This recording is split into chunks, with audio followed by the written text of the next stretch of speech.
Hello friends, welcome to my academy. Friends, आज के इस क्लास में आपके रीट के एग्जाम के लिए सीडीपी पेपर 1 पेपर 2 दोनों के ही क्वेश्चन देखने वाले हैं। और आज के क्वेश्चन आपके एग्जाम के लिए बहुत ही ज़्यादा इंपॉर्टेंट होने वाले हैं, क्योंकि सारे के सारे क्वेश्चन आपके एग्जाम में पूछे गए हैं। ठीक है, जो आपका एग्जाम होने वाला है 27 फरवरी को। चलिए देखते हैं आज के क्वेश्चन। यहाँ पर आपका फर्स्ट क्वेश्चन क्या दे रखा है, एल्बर्ट बंडूरा द्वारा प्रस्तावित अधिगम का सिद्धांत है। ठीक है, ऑप्शन क्या दे रखा है आपका, शास्त्रीय अनुबंधन सिद्धांत। तो देखिए, जो शास्त्रीय अनुबंधन सिद्धांत है ये किसके द्वारा प्रतिपादित किया गया था, इवान पावलोव के द्वारा। ठीक है, तो ये भी क्वेश्चन आपके एग्जाम में यहाँ पर पूछा जा सकता है कि शास्त्रीय अनुबंधन सिद्धांत किसके द्वारा प्रस्तावित किया गया था। तो ध्यान रखिएगा, इवान पावलोव के द्वारा। ठीक है, तो ये ऑप्शन तो आपका होगा नहीं, है ना। अगर हम संज्ञानात्मक सिद्धांत की बात करें तो इसको किसने प्रतिपादित किया था, जीन पियाजे ने, जिन्होंने कि संज्ञानात्मक विकास की 4 अवस्थाएं बताई, है ना। तो ये भी आपके यहाँ पर ऑप्शन में नहीं होंगे। अंतर्दृष्टि अधिगम, अगर हम अंतर्दृष्टि अधिगम सिद्धांत की बात करें तो ये किसके द्वारा प्रस्तावित किया गया था, आपके कोहलर के द्वारा। ठीक है, जिन्होंने कि सुल्तान नाम के एक चिंपैंजी पर प्रयोग भी किया था। तो ये भी आपका यहाँ पर नहीं होगा। सामाजिक अधिगम सिद्धांत, बिल्कुल करेक्ट ऑप्शन आपका यहाँ पर हो जाएगा। अल्बर्ट बंडूरा के द्वारा जो है कौन सा अधिगम सिद्धांत प्रतिपादित किया गया था, तो सामाजिक अधिगम सिद्धांत प्रतिपादित किया गया था। तो डी ऑप्शन आपका यहाँ पर करेक्ट ऑप्शन हो जाएगा। देखिए, इन्होंने क्या कहा कि जो व्यक्ति होता है वो अपने समाज के थ्रू ही सीखता है। जैसे कि मैं भी आप लोगों को यहाँ पर कुछ बता रही हूँ, ठीक है, आप भी यहाँ पर कुछ चीज़ों को सीख रहे हैं, तो आप कैसे सीख रहे हैं, अपने समाज के थ्रू ही सीख रहे हैं, है ना। तो इनका सिंपल सा यही कहना था कि जो व्यक्ति होता है वो अपने समाज के थ्रू ही चीज़ों को सीखता है। ठीक है, कैसे सीखता है इसके बारे में भी इन्होंने बात की। इन्होंने क्या कहा, जो व्यक्ति होता है वो अवलोकन, ठीक है, नकल और आदर्श के थ्रू एक दूसरे से सीखते रहते हैं। तो ये भी क्वेश्चन आपके एग्जाम में यहाँ पर पूछा सकता है कि कौन से ऐसे मनोवैज्ञानिक है जो कि कहते हैं कि व्यक्ति जो है अवलोकन, नकल और आदर्श के माध्यम से एक दूसरे से सीखते रहते हैं। तो भी क्या होगा, आपका एल्बर्ट बंडूरा ही होंगे। ठीक है, तो ये सारे पॉइंट आपको यहाँ पर ध्यान में रखने हैं। आगे देखते हैं, यहाँ पर क्वेश्चन क्या दे रखा है। यहाँ पर क्वेश्चन दे रखा है, रेमंड कैटल द्वारा कितने व्यक्तित्व कारक प्रस्तावित किए गए हैं ना। तो अगर हम यहाँ पर रेमंड कैटल की बात करें तो इन्होंने देखिए सील गुड सिद्धांत के बारे में बात की। तो ये भी क्वेश्चन आपके एग्जाम में यहाँ पर डायरेक्ट पूछा जा सकता है कि कौन से व्यक्ति हैं जिन्होंने कि सील गुड सिद्धांत प्रतिपादित किया। तो रेमंड कैटल, है ना, इन्होंने टोटल देखिए आपके 23 मूल सील गुड बताए जो कि आपके सामान्य व्यक्तियों में पाए जाते हैं, और इन्होंने 12 ऐसे मूल गुण बताए, ठीक है, जो कि असामान्य व्यक्तियों में पाए जाते हैं, है ना। इसमें से भी जो 23 ये मूल सील गुण होते हैं जो कि सामान्य व्यक्तियों में पाए जाते हैं, इसमें से जो 16 सील गुण होते हैं ये सबसे ज़्यादा इंपॉर्टेंट होते हैं, है ना। इसी पर जो है रेमंड कैटल ने सबसे ज़्यादा बात की, जो इन्होंने पैमाना भी तैयार किया। तो यहाँ पर जो है, जो रेमंड कैटल है उनके द्वारा कितने व्यक्तित्व कारक प्रस्तावित किए गए थे, तो 16। सी ऑप्शन आपका यहाँ पर करेक्ट ऑप्शन हो जाएगा। ठीक है, आप यहाँ पर देख भी सकते हैं कि जो रेमंड कैटल है उन्होंने 16 व्यक्तित्व कारक की बात की। ठीक है, ये सारे जो है आपके यहाँ पर देख सकते हैं। मैं आप लोगों को ये सारे के सारे पीडीएफ जो है टेलीग्राम चैनल पे भी प्रोवाइड कर दूंगी। तो अभी तक अगर आप जो है टेलीग्राम चैनल को ज्वाइन नहीं किए हुए हैं तो चैनल के डिस्क्रिप्शन बॉक्स में यहाँ पे फर्स्ट कमेंट पिन में आप लोगों को टेलीग्राम चैनल का लिंक मिल जाएगा। टेलीग्राम चैनल को जरूर ज्वाइन कर लीजिएगा, वहाँ पर आपकी जितनी भी इंपॉर्टेंट पीडीएफ होगी बिल्कुल फ्री में आप लोगों को मैं प्रोवाइड कर दूंगी। देखिए, यहाँ पर क्वेश्चन क्या रखा है, बहुत ही इंपॉर्टेंट क्वेश्चन है। निम्न में से कौन सा मैस्लो की आवश्यकता के पदानुक्रम में सम्मिलित नहीं है। देखिए, जो अब्राहम मैस्लो, इन्होंने 5 प्रकार के नीड्स की बात की, आवश्यकताओं की बात की। सबसे पहली नीड इन्होंने क्या बताई, साइकोलॉजिकल नीड, यानी जो हमारी शारीरिक आवश्यकता होती है, जैसे कि फूड हो गया, ठीक है, वाटर हो गया, यानी कि बाकी सारी चीज़ों के बिना हम वैसे भी रह सकते हैं, बट अगर हमें खाना ना मिले, पानी ना मिले, तो क्या हम इसके बिना जीवित रह सकते हैं, नहीं रह सकते। तो सबसे पहली हमारी आवश्यकता क्या होती है जीवन जीने के लिए, कि हमें खाना चाहिए, पानी चाहिए। ठीक है, उसके बाद में आपको खाना भी मिल गया, पानी भी मिल गया, आराम भी आप कर रहे हैं, तो फिर आपको सेफ्टी नीड की आवश्यकता पड़ती है, यानी कि अब रहने के लिए छत भी तो चाहिए। ऐसा तो है नहीं कि आप खा पी लिए तो दिन भर रोड पर ही घूमेंगे, ठीक है, कुछ रहने के लिए, यानी आप कहाँ पर सेफ हो। ठीक है, तो इन्होंने सेफ्टी नीड के बारे में बात की, और ये दोनों क्या होती है, बिल्कुल बेसिक नीड होती है, यानी कि ये हर व्यक्ति को चाहिए ही चाहिए। ठीक है, बिना खाना के, बिना पानी के आप जीवित नहीं रह सकते। ठीक है, उसके बाद में आपको एक रहने के लिए छत भी चाहिए, तो ये आपका क्या हो जाएगा, सेफ्टी नीड के अंतर्गत आ जाएगा। ठीक है, उसके बाद में आपका पेट भी भर गया, आपको रहने के लिए एक छत भी मिल गई। अब आपको क्या चाहिए कि अरे यार मुझसे कोई बात भी करे, ठीक है, मैं रिलेशनशिप भी बनाऊँ, ठीक है, मुझे लोग प्यार भी करें, है ना, यानी कि बिलोंगिनेस एंड लव नीड्स। ठीक है, यानी कि आप जो है रिश्ते बनाने लगते हैं यहाँ पर, है ना। जब आपका पेट भी भरा होता है, जब आपके सर पे छत होती है, तभी आप इन चीज़ों के बारे में सोच पाते हैं। तो इसके बारे में बात की आपके अब्राहम मैस्लो ने। ठीक है, तो ये आपकी तीसरी नीड होती है ना। उसके बाद में क्या आता है कि चलिए अब हमें जो है पेट भी हमारा भर गया, रहने के लिए छत भी मिल गया, अब हमने जो है रिश्ते भी बना लिए, हमारे दोस्त भी हैं, ठीक है, या फिर जो है वे लोग प्यार भी करते हैं, लेकिन अब हमारी क्या वैल्यू है, ठीक है, हम समाज में जो है अपना नाम कैसे बनाए, ठीक है, यानी कि हमारी समाज में क्या इज्जत है, हमें लोग किस नाम से जानते हैं, इस पर व्यक्ति कार्य करता है, ठीक है, यानी कि खुद के बारे में सोचता है कि अरे यार ठीक है मेरे पास सारी चीज़ें, लेकिन मुझे समाज में मुझे आगे क्या करना है, ठीक है। तो ये क्या होती है, आपकी स्टीम नीड्स होती है, ठीक है, ये आपकी फोर्थ वाली होती है जो कि आपकी साइकोलॉजिकल नीड्स के अंतर्गत आ जाती है ना। देखिए यहाँ पर जो है लास्ट वाली अगर हम आवश्यकता की बात करें तो वो क्या होता है, सेल्फ एक्चुअलाइजेशन यानी कि आत्मसिद्धि, ठीक है।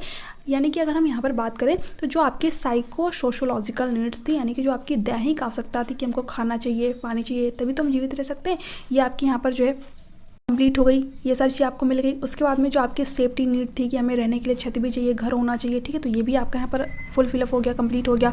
उसके बाद में जो आपको चाहिए था कि चलो आप शादी वगैरह कर लेते हैं या फिर जो रिलेशनशिप किसी से बना लेते हैं, ठीक है, या फिर हम दोस्त बना लेते हैं, तो ये भी आपका यहाँ पर कंप्लीट हो गया, ठीक है। उसके बाद में आपको चाहिए था कि सम्मान में मतलब समाज में जो है मेरा एक मान प्रतिष्ठा होना चाहिए, मान सम्मान होना चाहिए, लोग मुझे जाने, ठीक है, कि मैं हूँ कौन, ठीक है, तो यहाँ पर ये भी आपने प्राप्त कर लिया। उसके बाद में आपको क्या चाहिए, आत्मसिद्धि, यानी कि अब मुझे चाहिए शांति, मैंने सारी चीज़ें कर ली, ठीक है, फिर भी मैं खुश नहीं हूँ, तो यहाँ पर मुझे जो है खुद के बारे में जानना है कि मैं इस दुनिया में क्यों आया था, फिर मेरा लक्ष्य क्या है, ठीक है, एक तरीके से मोक्ष है ना। तो यहाँ पर जो है बिल्कुल लास्ट वाली आपकी जो है आवश्यकता होती है जिसमें कि बहुत ही कम लोग पहुँच पाते हैं, ज़्यादातर जो सामान्य व्यक्ति होते हैं वो इन्हीं 3 के बीच में रह जाते हैं, ठीक है, यानी कि बिल्कुल बेसिक नीड होती है। और उसके बाद में जो रिलेशनशिप वगैरह बनाते हैं, शादी वगैरह करते हैं, ठीक है, यहीं तक जो है सामान्य व्यक्ति रह जाते हैं, यहाँ तक जो है बहुत ही कम लोग पहुँच पाते हैं, है ना। जो है आपके अब्राहम मैस्लो द्वारा एक पदानुक्रम बताया गया था आवश्यकताओं के सिद्धांत का, ठीक है। इसमें भी देखिए जो नीचे के आपके 2 होते हैं, जो साइको सोशोलॉजिकल नीड्स होती है और जो सेफ्टी नीड होती है, इसको जो है बेसिक नीड के अंतर्गत रखा गया, यानी कि इसके बिना आपका जीवन यापन नहीं हो सकता अगर आपका पेट ना भरा हो, आपको रहने के लिए छत ना दिया जाओ, ठीक है। उसके बाद में इन्होंने बात की जो बिलोंगिंगनेस एंड लव नीड्स की, स्टीम नीड्स की, तो ये आपका हो जाता है साइको लॉजिकल नीड्स के अंतर्गत। उसके बाद में जो लास्ट वाला है सेल्फ एक्चुअलाइजेशन यानी कि आत्मसिद्धि, आपका जाता है सेल्फ फुलफिलमेंट नीड्स के अंतर्गत, ठीक है। तो ये सारे पॉइंट आपको यहाँ पर ध्यान में रखने हैं। अब हम लोग देखते हैं यहाँ पर क्वेश्चन क्या पूछ रखा है। निम्न में से कौन सा मैस्लो की आवश्यकताओं के पदानुक्रम में सम्मिलित नहीं है, ठीक है, जो नहीं है उसके बारे में बताना है। दैहिक आवश्यकता यानी कि साइको सोशोलॉजिकल नीड्स, तो इसके बारे में तो इन्होंने बात की कि अगर व्यक्ति को खाना ना मिले, पानी ना मिला तो वो जीवित ही नहीं रह सकता, ठीक है, ये तो बिल्कुल बेसिक नीड होती है, ये तो ऑप्शन आपका नहीं होगा, ठीक है। इसके बाद में व्यक्तित्ववाद एवं समूहवाद, अब इसकी बात इन्होंने नहीं की है, ठीक है। अगर आप इनकी हायरार्की देखेंगे जो इन्होंने बता रखा है तो इसमें कहीं भी इन्होंने व्यक्तिगतवाद या फिर समूहवाद की बात नहीं की है, तो यही वाला ऑप्शन आपका करेक्ट ऑप्शन हो जाएगा, क्योंकि पूछा यही था कि कौन सा जो है सम्मिलित नहीं है, तो बी ऑप्शन आपका करेक्ट ऑप्शन हो जाएगा।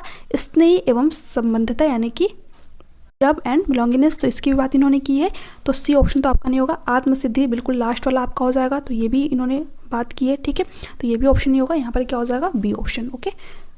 आगे देखते हैं, देखिए यहाँ पर क्वेश्चन क्या रखा है, एक व्यक्ति में एक समय पर 2 विपरीत इच्छाओं का होना कहलाता है, ठीक है। अब देखिए एक ही समय पर 2 विपरीत इच्छाएं जब होती हैं, जैसे कि मान लीजिए आपके घर में शादी भी पड़ी है किसी की और आपका उसी दिन एग्जाम भी है, तो आप सोच रहे हैं कि मैं शादी भी अटेंड कर लूँ और अपना पेपर भी दे लूँ, ठीक है। तो एक ही समय पर क्या है, आपके मन में 2 विपरीत इच्छाएं, ठीक है, यानी कि आप दोनों ही चीज़ें करना चाहते हैं, तो ये क्या होता है, कॉन्फ्लिक्ट यानी कि द्वंद्व की स्थिति होती है। तो यहाँ पर आपका ए ऑप्शन करेक्ट ऑप्शन हो जाएगा, ध्यान में रखिएगा।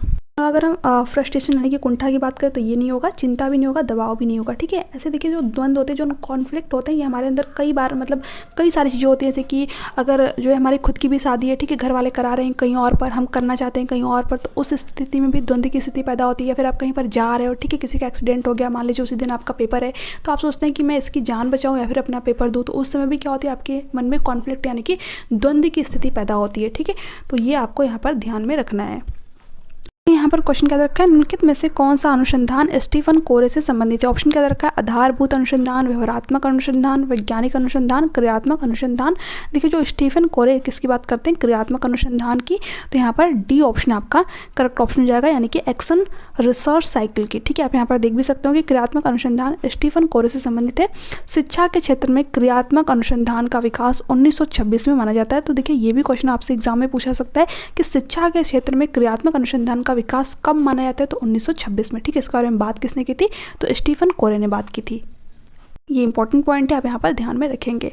अब यहाँ पर क्वेश्चन क्या रखा है, उपचारात्मक शिक्षण किस प्रकार के बालकों के लिए उपयुक्त होता है। जैसे कि मान लीजिए जब आप डॉक्टर के पास में जाते हैं तो डॉक्टर क्या करता है, सबसे पहले आपका चेकअप वगैरह कराता है कि कहाँ पर आपको जो है क्या दिक्कत है, यानी कि सबसे पहले क्या करता है वो डायग्नोस्टिक टेस्ट करता है, निदानात्मक परीक्षण करता है, निदान करता है, ठीक है। तो उसी तरह जो बच्चा होता है सबसे पहले बच्चे के सीखने में कमी कहाँ पर आती है ना, इसके लिए जो टीचर होता है क्या करता है, निदानात्मक परीक्षण करता है, यानी कि डायग्नोस्टिक टेस्ट करता है। उसके बाद में जिस बच्चे को सीखने में कमी रहती है उसको क्या किया जाता है, उपचारात्मक शिक्षण दिया जाता है, यानी कि उसके लिए अलग एग्जाम्पल प्रस्तुत किए जाते हैं, अलग टीचिंग मेथड का यूज किया जाता है, ठीक है। यहाँ पर यही पूछ रखा है कि उपचारात्मक शिक्षण किस प्रकार के बालकों के लिए उपयुक्त होता है। तेजी से सीखने वाले बालक का बच्चा खुद ही तेजी से सीख रहा है तो उसको उपचारात्मक शिक्षण की जरूरत नहीं पड़ेगी, तो ये ऑप्शन नहीं होगा। धीमी सीखने वाले, बिल्कुल सही ऑप्शन आपका हो जाएगा, यानी बच्चे की लर्निंग स्लो क्यों हो रही है, क्या कारण हो सकते हैं, ठीक है। सबसे पहले हम इसका पता करेंगे, निदान करेंगे, उसके बाद में बच्चों को क्या करेंगे, रेमेडिकल टीचिंग देंगे, यानी कि उपचारात्मक शिक्षण देंगे, ठीक है। तो ये ऑप्शन आपका यहाँ पर करेक्ट ऑप्शन रहेगा। प्रतिभाशाली बालक जिनकी IQ जो है 140 प्लस होती है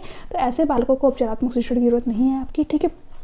रचनात्मकता से सीखने वाले बालक, यानी जो बच्चे क्रिएटिव होते हैं, डाइवर्जेंट थिंकिंग करते हैं, एक ही क्वेश्चन के मल्टीपल सॉल्यूशन बताते हैं, यहाँ पर इनकी भी बात नहीं हो रही है। यहाँ पर आपका करेक्ट ऑप्शन आपका बी ऑप्शन हो जाएगा। आगे देखते हैं यहाँ पर क्वेश्चन क्या रखा है आपका। यहाँ पर क्वेश्चन क्या रखा है, शिक्षण की खेल कूद विधि किस सिद्धांत पर आधारित है।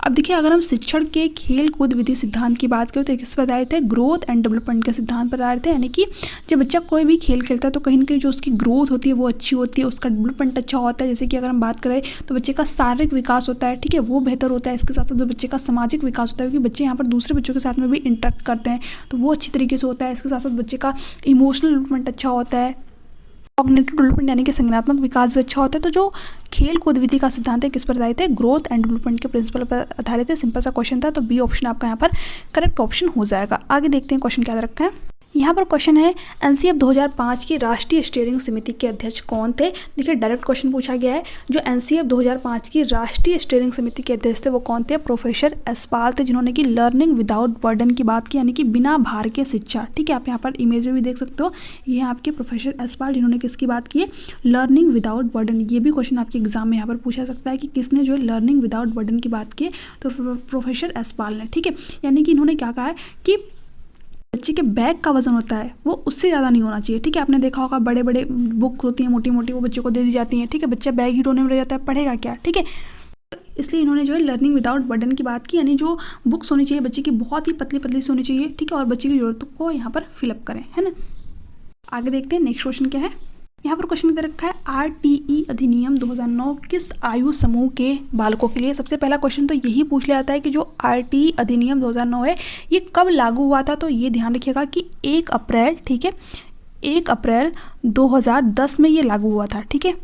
जो आपका RTE अधिनियम 2009 आया था, और ये जो है किस समूह के बालकों के लिए होता है, जो 6 से 14 वर्ष तक के बच्चे होते हैं, इनको निःशुल्क और अनिवार्य शिक्षा देने की यहाँ पर बात की गई थी। तो डी ऑप्शन आपका करेक्ट ऑप्शन हो जाएगा। अब देखिए नेक्स्ट क्वेश्चन क्या है यहाँ पर, निम्नलिखित में से कौन सा दैहिक अभिप्रेरक नहीं है। अभी कुछ देर पहले हम लोगों ने अब्राहम मैस्लो की आवश्यकताओं का सिद्धांत पढ़ा था, जिसमें कि इन्होंने 5 प्रकार की आवश्यकताओं के बारे में बात की थी। जो पहली आवश्यकता इन्होंने बता रखी थी वो क्या थी, दैहिक आवश्यकता, यानी कि जिसके बिना अपना जीवन यापन नहीं कर सकते, जैसे कि खाना हो गया, पानी हो गया, आराम हो गया, ठीक है। तो यहाँ पर पूछा है कौन सा दैहिक अभिप्रेरक नहीं है, तो ये तीनों तो आपके दैहिक अभिप्रेरक के अंतर्गत आ जाएंगे। यानी कि अगर आपको प्रॉपर नींद ना मिले, ठीक है, खाना ना मिले, ठीक है, आप भूखे हो, तो क्या आप अपना जीवन यापन कर सकते हैं, नहीं। तो ये क्या होते हैं, हमारे बिल्कुल बेसिक नीड होती है। बट यहाँ पर जो अचीवमेंट यानी जो उपलब्धि होती है ये आपकी बेसिक नीड के अंतर्गत नहीं आती, दैहिक आवश्यकता के अंतर्गत नहीं आती, आप इसके बिना भी रह सकते हैं, ठीक है। तो यहाँ पर आपका फर्स्ट ऑप्शन आपका करेक्ट ऑप्शन हो जाएगा। अब देखिए यहाँ पर क्वेश्चन क्या है, शिक्षण अधिगम का मनोवैज्ञानिक आधार किस पर निर्भर करता है। अब देखिए जो टीचिंग लर्निंग प्रोसेस बच्चों को कराए जाते हैं, ठीक है, किस चीज़ पर निर्भर करता है, तो टीचिंग स्टाइल पर निर्भर करता है, यानी कि अध्यापन शैली पर, आपके पढ़ाने का तरीका कैसा है ना। अब देखिए विषय वस्तु कैसे भी हो, अगर टीचर उसको जो है पढ़ाने वाला अच्छा है तो बच्चे के सामने जो अलग अलग तरीके के एग्जाम्पल प्रस्तुत कर सकता है, ठीक है, अलग मेथड से पढ़ा सकता है, जो विषय वस्तु होती है उसको आसान बना सकता है, ठीक है। तो ये जो है वैज्ञानिक आधार नहीं होता है। साथ साथ जो लैंग्वेज होती है, ठीक है, अगर लैंग्वेज जो है बुक में थोड़ी सी हार्ड भी दे रखी हो तो भी टीचर उसको इजी बना देते हैं, अगर जो है अच्छे टीचर पढ़ाने वाले हो तो, ठीक है। तो ये भी नहीं होगा। सामाजिक आर्थिक स्तर, जो बच्चे के सामाजिक आर्थिक स्तर होते हैं ये भी टीचिंग लर्निंग प्रोसेस के अंतर्गत नहीं आते हैं। जो टीचिंग स्टाइल होती है सबसे ज़्यादा इंपॉर्टेंट होती है कि टीचर जो है बच्चों को किस तरीके से चीज़ें पढ़ा रहा है, किस तरीके से बच्चे के सामने चीज़ें रिप्रेजेंट कर रहा है, ठीक है, बच्चा उसको समझ पा रहा है या फिर नहीं समझ पा रहा है। तो यहाँ पर फर्स्ट ऑप्शन आपका करेक्ट ऑप्शन हो जाएगा। देखिए यहाँ पर क्वेश्चन क्या है, आरटी अधिनियम 2009 के अनुसार प्राथमिक विद्यालयों के लिए विद्यार्थी अध्यापक अनुपात होना चाहिए, यानी कि जो है कितने विद्यार्थी पर कितने अध्यापक होना चाहिए, इसके बारे में यहाँ पर बात कर रखी है आरटी अधिनियम ने। तो यहाँ पर 30 बच्चों पर एक टीचर होना चाहिए प्राथमिक विद्यालयों में, ठीक है। तो यहाँ पर कौन सा ऑप्शन में दे रखा है, डी ऑप्शन में, तो डी ऑप्शन आपका करेक्ट ऑप्शन हो जाएगा। आगे देखते हैं, यहाँ पर क्वेश्चन क्या दे रखा है, मध्य अवधि परीक्षा का एक उदाहरण। रचनात्मक मूल्यांकन क्या होता है, जब टीचिंग लर्निंग प्रोसेस के दौरान ही बच्चे का जो है मूल्यांकन कर लिया जाता है। जैसे कि मान लीजिए आपने बच्चों को कोई एक चैप्टर पढ़ा दिया, फिर उसी से रिलेट कर आपने बच्चे से क्वेश्चन भी पूछ लिया, तो वो क्या होता है आपका रचनात्मक मूल्यांकन, यानी कि फॉर्मेटिव असेसमेंट, ठीक है। बी ऑप्शन क्या रखा है, मानदंड संदर्भित मूल्यांकन। ये क्या होता है, जब बच्चे एक दूसरे से कंपटीशन यहाँ पर करते हैं, ठीक है। जैसे कि अगर किसी के ज़्यादा स्कोर है तो उसकी जॉब वहाँ पर लग जाती है, ठीक है। यानी कि जब आप जॉब वाले एग्जाम की तैयारी करते हैं तो उसमें क्या होता है, आपका मानदंड संदर्भित मूल्यांकन होता है, यानी कि आपको जो है अपने फ्रेंड से या फिर अपने साथियों से ज़्यादा स्कोर करना पड़ता है, तभी जो है आपको कोई जॉब मिल पाती है, ठीक है। फर्स्ट ऑप्शन क्या रखा है, समेटिव असेसमेंट योगात्मक मूल्यांकन, बिल्कुल सही ऑप्शन आपका यहाँ पर हो जाएगा। क्योंकि देखिए जब आपने स्कूल वगैरह में पढ़ा होगा तो वहाँ पर क्या होता है कि हर 6 महीने में आपका एग्जाम लिया जाता है, तो वो आपके क्या होता है, मध्यावधि परीक्षा होती है ना, यानी कि आप उसको बोलते हैं छमाही परीक्षा, ठीक है। जो टीचर जो है उन 6 महीने में पढ़ाते हैं बच्चों को, उसके बाद में वो जो है बच्चे का असेसमेंट करते हैं, मूल्यांकन करते हैं कि कितना बच्चा जो चीज़ों को सीख पाया, ठीक है। वो टीचिंग लर्निंग प्रोसेस के दौरान नहीं होता है, जब आप बच्चे को अच्छी तरीके से सारी चीज़ें पढ़ा लेते हैं उसके बाद में बच्चे का इवैल्यूएशन या फिर असेसमेंट करते हैं, तो आपका योगात्मक मूल्यांकन होता है। तो सी ऑप्शन आपका करेक्ट ऑप्शन हो जाएगा। नैदानिक मूल्यांकन के बारे में मैंने आप लोग को बताया था कि बच्चे के सीखने में कमी कहाँ पर रहती है ना, जब टीचर इसका पता लगाए यानी कि निदान करे, फिर उसके बाद में क्या किया जाता है, बच्चे को रेमेडिकल टीचिंग कराई जाती है, उपचारात्मक शिक्षण कराई जाती है, तो होता है आपका नैदानिक मूल्यांकन। तो ये भी नहीं होगा, आपका सी ऑप्शन करेक्ट ऑप्शन हो जाएगा। आगे देखते हैं, यहाँ पर क्वेश्चन क्या है, कौन सा रोग वंशानुगत है। अगर हम ADHD की बात करें तो इसमें जो बच्चा होता है उसका ध्यान लंबे समय तक किसी एक ही जगह पर टिक नहीं पाता है, ठीक है। तो ये आपका वंशानुगत नहीं होता है। फेनिल कीटोन्यूरिया जो होता है, जिसे हम लोग PKU के नाम से भी जानते हैं, इसमें जो बच्चा होता है उसके शारीरिक वजन में कमी आती है, फिर मानसिक विकलांगता देखने को मिलती है, ठीक है, फिर हृदय रोग संबंधी जो समस्या देखने को मिलती है, ठीक है। क्योंकि क्या होता है आपका एक वंशानुगत रोग होता है, क्योंकि इसमें जो है फेनिल एनानिल नामक एक जो एमिनो एसिड होता है वो बच्चे के बॉडी में स्रावित होने लगता है। तो यहाँ पर बी ऑप्शन आपका करेक्ट ऑप्शन हो जाएगा। बाकी ये ऑप्शन आपके यहाँ पर नहीं होंगे, ठीक है। आप यहाँ पर इमेज में भी देख सकते हो, ये आपका क्या होता है, एक वंशानुगत बीमारी होती है। इसमें जो बच्चे का सर भी होता है, ठीक है, वो सामान्य बच्चों के अपेक्षा थोड़ा सा छोटा या फिर बड़ा देखने को यहाँ पर मिल सकता है, यानी कि असामान्य देखने को मिल सकता है, ठीक है। फिर बच्चों को हृदय संबंधी कोई रोग देखने को मिल सकती है, मानसिक विकलांगता देखने को मिल सकती है, ठीक है। तो ये सारी समस्याएं जो है बच्चों को यहाँ पर देखने को मिलती है। फिर जो उसका शारीरिक वजन होता है वो सामान्य बच्चों के पीछे थोड़ा सा कम रहता है। आगे देखते हैं, यहाँ पर क्वेश्चन क्या है, निम्नलिखित में से कौन सा बुद्धि का निष्पादन परीक्षण है। तो ये किसके द्वारा किया गया था, CM भाटिया के द्वारा, ठीक है। भाटिया बैटरी जो कि आपका 1955 में किया गया था, तो ए ऑप्शन आपका करेक्ट ऑप्शन हो जाएगा।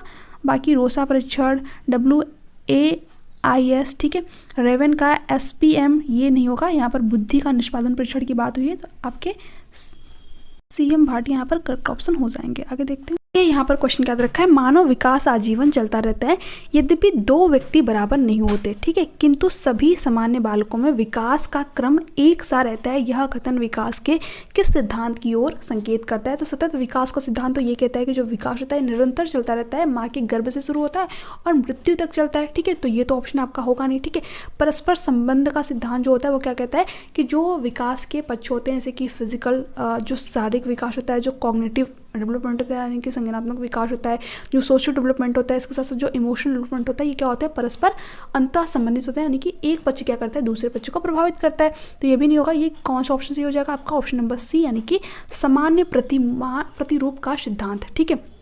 जो कि क्या कहता है, जैसे कि मान लीजिए हर व्यक्ति के सोचने समझने तर्क करने की जो क्षमता होती है दूसरे व्यक्तियों की अपेक्षा क्या होती है, अलग होती है, ठीक है। बट यहाँ पर दुनिया का कोई भी व्यक्ति हो, सबसे पहले वो क्या करेगा, बैठना सीखेगा, उसके बाद में खड़ा होना सीखेगा, ठीक है, फिर चलना सीखेगा, उसके बाद कहीं जा करके दौड़ना सीखेगा, यानी कि विकास के क्रम का अनुसरण करेंगे, ठीक है। ऐसा नहीं कि पैदा होते ही तुरंत मतलब भागना स्टार्ट कर दिया, दौड़ना स्टार्ट कर दिया, ठीक है। तो ऐसा कोई भी व्यक्ति यहाँ पर नहीं कर पाएगा, यानी सभी व्यक्ति क्या करेंगे, क्रम का अनुसरण करेंगे। ये कहता है आपके समान प्रतिरूप का सिद्धांत। तो C ऑप्शन आपका करेक्ट ऑप्शन हो जाएगा। बाकी सामान्य से विशिष्ट अनुक्रियाओं का सिद्धांत क्या कहता है कि सबसे पहले हम जो जनरल एक्टिविटी होती है, जो सामान्य चीज़ें होती है, उसको करना सीखते हैं। जैसे कि मान लीजिए जब बच्चा रोता भी है शुरू में, तो पूरे के पूरे अपने हाथ पैर पटकता है, तो वो क्या है, एक जनरल एक सामान्य गतिविधि है, ठीक है। फिर बाद में क्या करता है, जब उसको रोना होता है तो एक उंगली से भी अपना आंसू पोंछ लेता है, ठीक है, या फिर जो है मन ही मन में रोल लेता है, तो वो क्या है, एक विशिष्ट एक्टिविटी है, ठीक है, यानी कि विशिष्ट अनुक्रिया है। तो सबसे पहले हम सामान्य क्रियाएं करना सीखते हैं, उसके बाद में विशिष्ट क्रियाएं करना सीखते हैं, ठीक है। तो ये कहता है आपके सामान्य से विशिष्ट अनुक्रियाओं का सिद्धांत। तो ये सारे प्रिंसिपल आपको यहाँ पर पता होने चाहिए। वैसे मैंने विकास के प्रिंसिपल आप लोगों को करा रखे हैं चैनल के, अगर आप प्लेलिस्ट में जाएंगे तो वहाँ पर आपको काफ़ी सारी चीज़ें जो है देखने को मिल जाएंगी। आगे चलते हैं। यहाँ पर क्वेश्चन क्या रखा है, जीन पियाजे के अनुसार संज्ञानात्मक विकास की अंतिम अवस्था कौन सी है, ठीक है। बहुत ही इंपॉर्टेंट क्वेश्चन है। देखिए जो जीन पियाजे हैं, सबसे पहले ये क्वेश्चन पूछ जाता है कि संज्ञानात्मक विकास का सिद्धांत किसने दिया है। तो जीन पियाजे के द्वारा दिया गया है, जो कि एक स्विट्जरलैंड के रहने वाले मनोवैज्ञानिक है। उन्होंने संज्ञानात्मक विकास की 4 अवस्थाएं बताई है। पहली जो अवस्था है वो क्या है, सेंसरी मोटर स्टेज, यानी कि संवेदी पेशी अवस्था, जिसमें जो बच्चा होता है वो जन्म से लेकर के 2 साल तक का होता है। इसके बाद में जो इनकी दूसरी वाली स्टेज है, दूसरी अवस्था है, वो क्या है, प्री ऑपरेशनल स्टेज, यानी कि उत्तर संक्रियात्मक अवस्था, या फिर इसको आप पूर्व कर लीजिएगा, ठीक है। यहाँ पर गलत दे रखा है, पूर्व संक्रियात्मक अवस्था होगा। इसमें जो बच्चा होता है वो कितने साल तक का होता है, 2 से लेकर के 7 साल का होता है। उसके बाद में जो इनकी थर्ड वाली स्टेज, उसका नाम क्या है, कॉन्क्रीट ऑपरेशनल स्टेज, यानी कि मूर्त संक्रियात्मक अवस्था। इसमें जो बच्चा होता है वो 7 से लेकर के 11 साल तक का होता है। और जो इनकी लास्ट वाली स्टेज है, जो अंतिम अवस्था है, उसका नाम क्या है, फॉर्मल ऑपरेशनल स्टेज, यानी कि अमूर्त संक्रियात्मक अवस्था, या फिर इसी को औपचारिक संक्रियात्मक अवस्था के नाम से भी जानते हैं। इसमें जो बच्चा होता है वो 11 से लेकर के 18 साल तक का होता है। तो इसी के बारे में पूछ रखा है कि जीन पियाजे के अनुसार संज्ञानात्मक विकास की अंतिम अवस्था कौन सी है। तो कौन सी है, अमूर्त संक्रियात्मक अवस्था, ठीक है, फॉर्मल ऑपरेशनल स्टेज। तो बी ऑप्शन आपका करेक्ट ऑप्शन यहाँ पर हो जाएगा। आप यहाँ पर इमेज में भी देख सकते हैं, ठीक है। सेंसरी मोटर स्टेज जो बच्चा होता है वो जन्म से लेकर के 2 साल तक का होता है। फिर उसके बाद में प्री ऑपरेशनल स्टेज, जिसे हम लोग पूर्व संक्रियात्मक अवस्था के नाम से जानते हैं। इसमें जो बच्चा होता है आपका 2 से लेकर के 7 साल का होता है। फिर कॉन्क्रीट ऑपरेशनल स्टेज, इसमें जो बच्चा होता है वो 7 से 11 या फिर 12 साल भी देखने को मिल सकता है आपको यहाँ पर, ठीक है। फॉर्मल ऑपरेशनल स्टेज, इसमें जो है 12 साल से ज़्यादा या फिर 11 साल से ज़्यादा के बच्चे यहाँ पर देखने को मिल सकते हैं, ठीक है। ऐसा चीज़ें दे रखी कि कौन से स्टेज में बच्चा क्या क्या चीज़ें कर पाता है, ठीक है। तो आप इसको भी एक बार अच्छी तरीके से जरूर देख लीजिएगा, ताकि ये जीन पियाजे की जब हम लोग कंप्लीट थ्योरी पढ़ेंगे तो इन चीज़ों को हम लोग और भी बेहतर तरीके से समझेंगे, ठीक है। आगे देखते हैं। क्वेश्चन क्या है, आनुवांशिकी के जनक हैं, ठीक है। तो आप सभी को पता ही होगा कि फादर ऑफ जेनेटिक्स किसे कहा जाता है, ग्रेगोर मेंडल को, जिन्होंने कि मटर के पौधे पर प्रयोग किया था, ठीक है। आप यहाँ पर इमेज में भी देख सकते हैं, ये हैं आपके ग्रेगोर मेंडल, जिन्होंने कि मटर के पौधे पर जो है प्रयोग किए थे। आपको ध्यान रखना है, बहुत ही इंपॉर्टेंट क्वेश्चन है। डायरेक्ट क्वेश्चन पूछ जाता है कि फादर ऑफ जेनेटिक्स किसे कहते हैं, तो ग्रेगोर मेंडल को, ठीक है। आगे देखते हैं। देखिए यहाँ पर क्वेश्चन क्या है, व्यक्तित्व का मनोविश्लेषणात्मक सिद्धांत किसने प्रतिपादित किया था, अब्राहम मैस्लो। देखिए अगर हम बात करें अब्राहम मैस्लो की, तो उन्होंने आवश्यकताओं का सिद्धांत दिया था, ठीक है, जो हम लोगों ने पदानुक्रम पढ़े थे। तो ये तो आपका यहाँ पर नहीं होगा। मनोविश्लेषणात्मक सिद्धांत किसने दिया था, सिगमंड फ्रॉइड के द्वारा दिया गया था, जिन्होंने कि इद, ईगो और सुपर ईगो की यहाँ पर बात की थी। तो बी ऑप्शन आपका करेक्ट ऑप्शन हो जाएगा। बाकी जब हम लोग थ्योरी की क्लासेस करेंगे तो उसमें पूरा डिटेल में इन सारी चीज़ों को कवर करेंगे। तो आप लोग मुझे नीचे कमेंट्स में कमेंट करके जरूरत रहेगा कि जो आपकी थ्योरी क्लासेस है वो स्टार्ट की जाएँ, या फिर जो है क्वेश्चन के थ्रू ही आपको सारी चीज़ें यहाँ पर एक्सप्लेन कर दी जाएँ, ठीक है। तो जितना अच्छा आप कमेंट करेंगे उतनी ही अच्छी तरीके से मैं आप लोगों के साथ में यहाँ पर क्लासेस को डिस्कस करूँगी, क्योंकि मुझे भी थोड़े से मोटिवेशन की ज़रूरत होती है। तो प्लीज़ आप सभी जो है मुझे कमेंट सेक्शन में कमेंट करके जरूरत रहेगा, ठीक है, क्योंकि क्लासेस बनाने में बहुत मेहनत लगती है फ्रेंड्स। तो प्लीज़ अगर आपको वीडियो अच्छी लग रही हो तो प्लीज़ चैनल को सब्सक्राइब कर लीजिएगा, वीडियो को ज़्यादा से ज़्यादा शेयर कीजिएगा, लाइक कीजिएगा और कमेंट करके जरूर बताइएगा, ठीक है। कार्ल रोजर्स की यहाँ पर बात नहीं हो रही है, ठीक है। जीन पियाजे उन्होंने के संज्ञानात्मक विकास का सिद्धांत दिया था, तो ये भी नहीं होंगे आपके यहाँ पर। बी ऑप्शन करेक्ट ऑप्शन हो जाएगा। आप यहाँ पर इमेज में भी देख सकते हैं कि जो सिगमंड फ्रॉइड थे, उन्होंने मनोविश्लेषणात्मक का सिद्धांत दिया, उन्होंने इद, ईगो और सुपर ईगो की बात की, ठीक है। देखिए ये क्वेश्चन क्या है, इंपॉर्टेंट क्वेश्चन है। एक 10 वर्षीय बालक की मानसिक आयु 12 है तो उसकी बुद्धि लब्धि होगी। अब IQ निकालने का फॉर्मूला क्या होता है, IQ बराबर होता है मानसिक आयु बटा के वार्षिक आयु गुणे 100, यानी कि जो मानसिक आयु है और जो वार्षिक आयु होती है, अगर आप इसमें 100 से गुणा कर देंगे तो हमारे जो है IQ निकल करके, बुद्धि लब्धि निकल करके यहाँ पर आ जाएगी। तो मानसिक आयु हमें यहाँ पर दे रखी है 12, उसके बाद में हमें जो है वार्षिक आयु बता रखी है 10। अगर हम इसमें कर देते हैं 100 से गुणा तो हमारा यहाँ पर IQ निकल करके आ जाएगा। तो 0 से 0 हो जाता है आपका यहाँ पर कैंसिल, ठीक है। 12 में अगर आप 10 का गुणा करते तो आपका यहाँ पर आ जाता है 120, जो कि आपके दे रखा ऑप्शन नंबर सी में। तो सी ऑप्शन आपका करेक्ट ऑप्शन हो जाता है। यहाँ पर आपको जो है डिजिट चेंज करके क्वेश्चन पूछ सकता है, तो इसने की थी, ये भी क्वेश्चन पूछ लिया आता है। तो अल्फ्रेड बिने ने, ठीक है, 1908 में इन्होंने बात की थी। आगे यहाँ पर क्वेश्चन क्या रखा है, व्यक्तिगत विभिन्नता को निर्धारित करने में निम्न में से कौन सा जैविक कारक नहीं है। व्यक्तिगत विभिन्नता का मतलब क्या होगा, जो इंडिविजुअल डिफरेंस जो होते हैं, यानी एक व्यक्ति जो है दूसरे व्यक्ति से अलग होता है। हर व्यक्ति के सोचने समझने तर्क करने की जो क्षमता होती है वो दूसरे व्यक्ति की अपेक्षा अलग होती है। ठीक है, तो हेरिडिटी, तो ये तो आपका जैविक कारक होता है कि किस तरीके की चीज़ें हमें हमारे पेरेंट्स के थ्रू मिली। ठीक है, तो ये तो ऑप्शन नहीं होगा। जन्मजात स्वभाव, वो कहते हैं ना कि इंसान का जो है जन्म से ही ये स्वभाव है, इसको कभी चेंज नहीं किया सकता, तो वो उसकी हेरिडिटी में ही उस तरीके की चीज़ें आई हुई हैं। ठीक है, जो जन्मजात स्वभाव होते हैं, है ना, जो जन्म से ही रहते हैं, तो ये भी आपका बायोलॉजिकल फैक्टर के अंतर्गत आ जाएगा, यानी कि जैविक कारक के अंतर्गत आ जाएगा, तो ये भी नहीं होगा। शारीरिक स्वास्थ्य, यानी कि देखिए जो शारीरिक स्वास्थ्य होता है, ये आपने देखा होगा कुछ बच्चे जो है जन्म से डिसेबल होते हैं, है ना, तो ये भी आपके जैविक कारक के अंतर्गत आ जाते हैं। तो ये तीनों ही बातें आपके जैविक फैक्टर को प्रदर्शित करती हैं। बट अभिभावक बालक संबंध, यानी कि एक टीचर और छात्र का संबंध कैसा है, ये आपका इन्वायरमेंटल कारक यानी कि वातावरण कारक के अंतर्गत आ जाता है। यही आपका जैविक कारक नहीं है, और इसी के बारे में हमसे पूछ रखा था, तो सी ऑप्शन आपका यहाँ पर करेक्ट ऑप्शन हो जाएगा। से थे आपके आज के क्वेश्चन, 21 क्वेश्चन थे। इसमें से आपके कितने क्वेश्चन सही हुए नीचे कमेंट सेक्शन में कमेंट करके जरूर देगा। अगर इसके अलावा देखिए, अगर आपको किसी भी क्वेश्चन में कोई भी डाउट आ जाते हैं, कोई भी क्वेश्चन समझ में नहीं आया हो, तो आप मुझे नीचे कमेंट सेक्शन में कमेंट करके जरूर देगा। फिर टेलीग्राम पे भी आप मुझे मैसेज कर सकते हैं, जिससे कि उस क्वेश्चन को मैं वापस से आपके जो है नेक्स्ट क्लास जो होगी उसमें ले सकूँ। ठीक है, या फिर जो आपकी डाउट हो उसको जो है नेक्स्ट क्लास में यहाँ पर डिस्कस किया जा सके। ठीक है, इसके साथ साथ देखिए बहुत सारे स्टूडेंट के कमेंट आए हुए थे रीट एग्जाम के नोट्स को लेकर के, तो जो नोट्स है आपको वो 7706 से ये नंबर नोट कर लीजिएगा, 74820। ठीक है, इस नंबर पर आप मुझे व्हाट्सएप पर मैसेज कर सकते हैं। अभी आपके नोट्स बन के प्रिपेयर नहीं हुए हैं, क्योंकि अभी आपके जो है उसमें कुछ टाइम लगेगा, तो जल्दी आप लोगों को नोट्स यहाँ पर देखने को मिल जाएगा। तो जिनको भी नोट्स चाहिए तो आप मुझे इस व्हाट्सएप नंबर पर मैसेज कर सकते हैं। नोट्स आपको यहाँ पर अभी कुछ दिन बाद ही अवेलेबल हो पाएंगे, तो जिनको भी अपनी प्रिपरेशन जो है और अच्छी तरीके से करनी है, जिनको भी कम टाइम में ज़्यादा चीज़ें कवर करनी है, तो आप जो है इस नंबर पे मुझे नोट्स के लिए मैसेज कर सकते हैं। चलिए मिलते हैं नेक्स्ट क्लास में, तब तक के लिए bye bye, take care, thanks for watching. Telegram channel को जरूर ज्वाइन कर लीजिएगा, वहाँ पर जितनी भी आपकी इंपॉर्टेंट PDF होगी मैं आप लोगों को प्रोवाइड कर दूँगी। Thanks for watching, thank you so much.